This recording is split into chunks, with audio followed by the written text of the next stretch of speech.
Our government hates us, if you haven't noticed.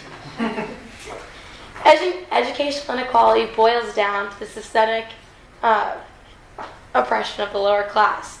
Our society thrives off of a classist system. Schools are primarily funded by local property taxes. The issue with this is obvious. We are the only developed country in the world to fund education this way, public education.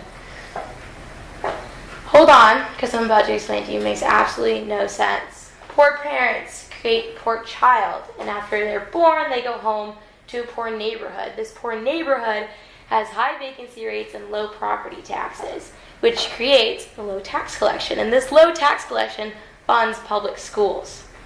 Right. Doesn't make any sense.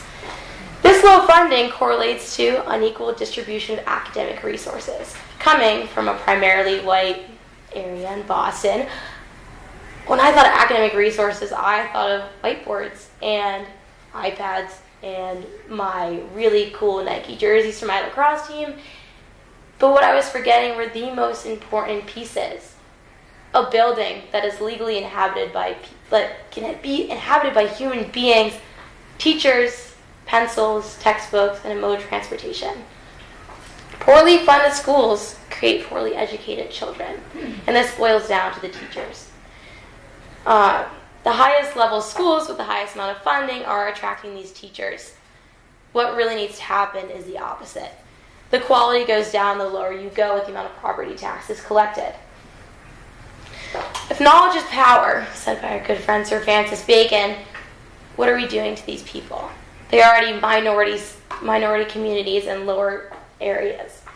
By stripping them of their educational inequality, we're killing the American dream. The American dream, as we all know, you work hard no matter where you start, you get an education, you get a degree, you provide for your family. But what does this mean for these people that we're not giving an equal education to? The start line is so much farther behind.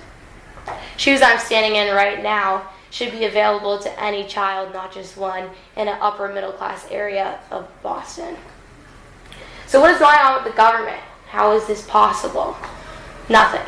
Nothing is going on with the government. 21 years ago, the Ohio public school system was found unconstitutional. That's right, unconstitutional, and there has been little to no movement. So we must begin top down. What's happening? Federally? Nothing.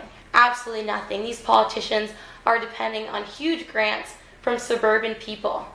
These suburban people are okay with the school system because they're winning. Like myself, I got a fantastic education and I was worrying about Nike jerseys. Statewide, there's a little more recognition of the issue just because of the amount of grants are much smaller. More than 3/4 of states have challenged the legality of unequal funding, and these suits have been upheld or are still pending in 31 states. What can you do about this? What can you do? It's hard. That was the biggest issue for me as a 19-year-old girl sitting in a classroom. What can I do to change this? And all I could say is talk about it. Talk about it, talk to your children, and understand and check yourself. Because my shoes, my fantastic, beautiful heels, should be available to absolutely everybody. Thank you.